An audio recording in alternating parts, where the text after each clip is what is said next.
First of all, thank you all for sitting in to listen to this. I think some of you may have seen this or maybe you're seeing it for the first time. So bear with me. I'm just going to run through slides. They say that killed by PowerPoint, so I'm going to do that. And hopefully, I can do some justice for having you all here this morning. Now, Think City, I think many of you may know, but if you don't know, look for me later after this forum. Yes, next. I think Penang has always been a story about transformation. I think, next. I think the challenge at Penang has been about, how does Penang transform and pursue sustainability? It's an island, it's limited, it's got certain carrying capacity, and you have to make sense out of it. You can't, do everything and anything that you want, and you should not kill the golden goose. The golden goose is the island, with seas surrounding it, with hills, and so on. Unfortunately, a lot of times we forget, and this is sort of like a view that doesn't come up quite well, coming up from the Penang Hills. And if you look at a similar picture of Vista, going back 200 years, it's a spectacular view. Penang was one of the most beautiful islands in the world, but today has come down the list. Yeah, people celebrate about us being on this list and that list, but we actually have come down, and that's reality. So we start from there. Next. So this is a story of change. Muddy swamps have transformed into urban patterns. Next. As you can see, full of grids. Next. And urbanization is a real fact here. Next. We have totally urban economy. There's nothing about rural at all. So it's about an urban economy. It's about a city region. Next. And it's transformed from a port city, next, into an industrial city. So the nature of a port city is a very compact city. An industrial city it's a very urban sprawl city, typically. Next. But it has a lot of great companies. For a strange reason, they have converged in Penang, and they continue to like to be in Penang. They seem to be happy here, doing great stuff. Next. Next. They came for low-cost labor, but they stayed for talent. I think that speaks for itself. Next. And a lot of what I call sophisticated, high-value added that requires a lot of brain capital. Now, if Penang shuts down, I think we can have an impact on the global GDP. So that's sort of like to say that we can be an impact center in the global economy. Next. Now, the economy has transformed from being a service-based, port-based, into a manufacturing-based. Next. And that means the city has moved from a compact city into an urban sprawl. And now we talk about this thing around a knowledge city, a city that will attract what you call younger people. Penang today is actually old. The average population here is an older, aging population. Though it feels hip with all of this urban renewal, as you can see the crowd here, the average age here is not below 30. So that speaks for itself. Next. But then it's got significant potential. I heard someone say, this is a great space. I like what I saw around when I went around on my trishaws and so on. And obviously, it's a great space because there's many other relevant models around us that we can learn from. Though we all started at the same point 40 years ago, but we chose a slower path. Nothing wrong being slow in life. Next. But the challenge, the question is always about people, right? People make the economy, not the economy makes the people. And sometimes we forget, as policy planners, that we tend to focus on trying to do a lot of capital-led stuff. We try to build stuff, but we forget about, why aren't people staying back? Why aren't people coming here? Why aren't people converging in droves? It's a beautiful space, it's got island, it's got heritage, it's got culture. Whoops, it's not happening. Next. So the challenge lies in terms of, I use this word, a sticky space. The notion of people want to connect to that space, want to be there. How can that happen? These are typical definitions of what the sticky space is. Next. But then reality today is this is what you get as headlines. We cannot deny the fact that in the last decade or 2 decades, there's been a major overhaul of Penang to become a concrete jungle. And this is headlines that comes out in newspapers. Next. And, uncontrolled planning, kind of a nightmare, in the sense that someone there are people from the local government, there are people from the state government, there are people like me who are actively involved in policy, but who to blame? What happened? Somewhere along the line, planning has gone wrong. Next. Next. Sorry, this is about traffic congestions in parts of the city where it's not well planned. Next. there are more people that no, sorry, there's more vehicles in Penang than people. So what do you do? This is nightmare. Next. Temperatures are going up. We are nearly up by 2 degrees Celsius. That's going way above what you call global average in terms of increase in temperature because of the densification and so on. This is actual data from the meteorological station over the last, since 70 years. Next. I think someone brought it up. We've got this unsustainable consumption. We consume a similar, Singapore is twice the size, 3 times the population, consumes half the water of Penang, and generates half the waste of Penang. So something wrong in Penang. Next. It has the similar types of industry, electronics and all of these different things, so you can't blame the industry. This is the kind of pictures that people don't forget to see, that this is also Penang. Next. This is again a situation that we quite commonly see, flash floods, problem of drainage being clogged and so on, poor planning in terms of pedestrian, not unfriendly pedestrian infrastructure. Next. Again, the rivers are all polluted. It's all in class 3, class 4. Though some efforts are being done, but it's not enough. Next. Marine water quality. I don't know who dares to swim in the Penang waters. Marine water quality is bad. Next. We still have challenges of models of social housing that started in the 70s. Is being replicated without thinking in the current age. Next. All of this is happening when cities are competing. Penang, like any other region, is competing with other cities like Taipei, Hong Kong, Bangkok, Chiang Mai, and all the cities in the region. And where do we stand? Obviously, these are kind of rankings that we get. Now, we come up high because these are all rankings given by expatriates who have been comfortable living here. But if you were to do a true livability index, now that's going to become a big question mark. Next.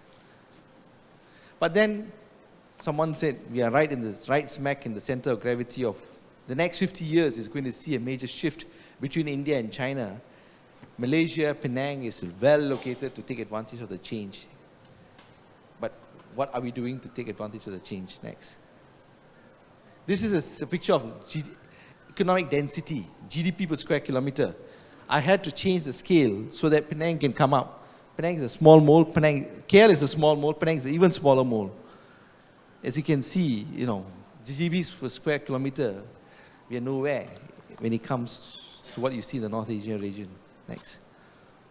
But then the key lies in terms of now, Penang cannot continue to go on the separate tracks about city, it's about its people, and it's about its economy. It needs to find a pathway where all three can, synchronize and make the leap. And I think that's why we are here in the room today, trying to figure out what should be the leap be. Now, it's not a dream that I think we always believe in Think City that the job is about making the impossible possible. Next. Again, you can see the story about what we call Penang is. Next. Next. And this is sort of like ambitions that we have, your hub, your home, I guess, next. But you want a city that's going to imagine things differently. You want to have a place for all. Next. A city that celebrates its past. Next. A city that will embrace its present. Next. And a city that will attract people. Next. These are the personalities there are all from Penang. Next. Again, new modes of transportation, a city that's inclusive. Next. And these are typical ways of thinking and so on. Where do we go? Going to more specialized, agglomerated ideas generation, local talent and innovation, concentrated, clustered, influencing development. I think the speaker before me said a lot of these things. Next. And we articulate that Penang needs to think about more polycentric model as opposed to an urban sprawl from a spatial planning. Next. And next. And this is sort of like an approach how you can think about of a polycentric model about different parts of Penang. Next. The idea of creating a new city core so that there's a city that you can call. At the moment, there's nothing distinguishing to say where is a city. In the past, it used to be Georgetown. In the industrial age, it just became an urban sprawl. I think part of defining a city is about rethinking this whole concept about what do you call it, a new space that you can call a city, similar to what has happened to places like Hong Kong, Kowloon. Next. And this is sort of like ambition that I think the Chief Minister has articulated as part of his own roadmap. The idea of making Penang a habitat of choice. Next. But then this is where we are today, and also like what we should think about. I think it's more shifting from what I call quantity-driven to quality-driven growth. Thinking more about, look, if you're going to build a building, what is the architecture of the building? How does the building speak to the people? What kind of urban design environments that you have? What kind of, what do you call, street furnitures? Because the whole idea is about creating an enabling environment so that people want to be there. You know, you don't need to go and fix what I call trying to bring people together. People will converge if it's the right place. Now, the problem is always about how do you make a city to be the right place. Next. And I think this is some thinking that we have done in the past. I think the images doesn't come out quite well. Next. Next. I'm just going to skip this. So I will conclude here. Sorry, I'm just trying to be a bit provocative, so I hope it stimulates you all to think about, you know, the niceties and deal with the hard facts. Mr. Hamdan, hold the mic for a second. Can we open up the floor just for a few questions or general comments, if anybody wants to participate in this a little bit? I think, Rafa? Sorry. Thank you. Thanks. Yes. Seeing as this is a working session, sort of, I think it'd be good if people, you know, if you have ideas that are coming from various presentations, just to cobble them all together. And so one thing that comes to mind just on the several things that have been talked about so far, you were pointing out the trouble with water here, right? Who's going to swim in the rivers? Rivers are disgusting. And then the idea of lowering the per capita, which was the water consumption per capita, which was brought up earlier, right? And then about investments and opportunities and so on, startups versus, and I look at all that and I see missed opportunity. There was, in the UK not too long ago, there was a legislation that came out that, you know, I can't remember which district of London, but not allowed to consume more than X amount of water. Standard sort of, this is a regulation you put in, not allowed to do that.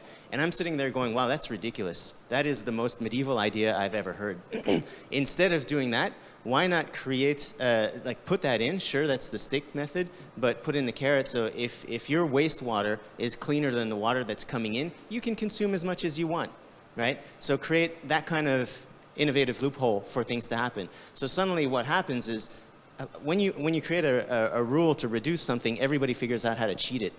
So if you create the incentive on the other, then you've got the startups who are coming in and going, okay, I want to beat the system. I want to create a technology that I can sell so that people can consume as much water as possible. So it's getting away from this idea that everyone has about how do I minimize things into how do I maximize them. And I'm just seeing these pieces around here, like the water's bad, we want to minimize water consumption. It's like, why?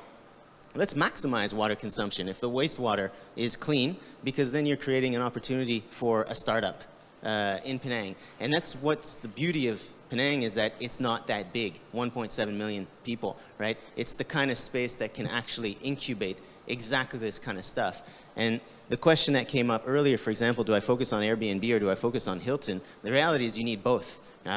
Jason was just talking about, and I fully agree, the similarity with San Francisco. Okay. Not a stretch of the imagination at all. I was just there 2 weeks ago to reinforce it. And the small companies are there because they think there's a chance to exit to the big companies, right? And the big companies are there because they know they're going to have little more innovative companies to acquire. It's symbiosis. And I see all these elements here, and I'm just picking up all these elements from the different conversations and really seeing opportunity with sort of turning away from standard minimization, looking at how do I maximize things, create opportunity for startups in there. Like all those elements are there. It's fantastic. It just needs to be leveraged. I don't know if that made any sense. Rafa, thanks for connecting the dots. I think we should kind of really open up. I mean, we have to kind of stick with the time, but let's forget it at the same time. because some of these things is very valuable. If any of you are seeing some of these dots can be really connected, let's speak up. Any other questions for Mr. Hamdan? Great. Thank you very much.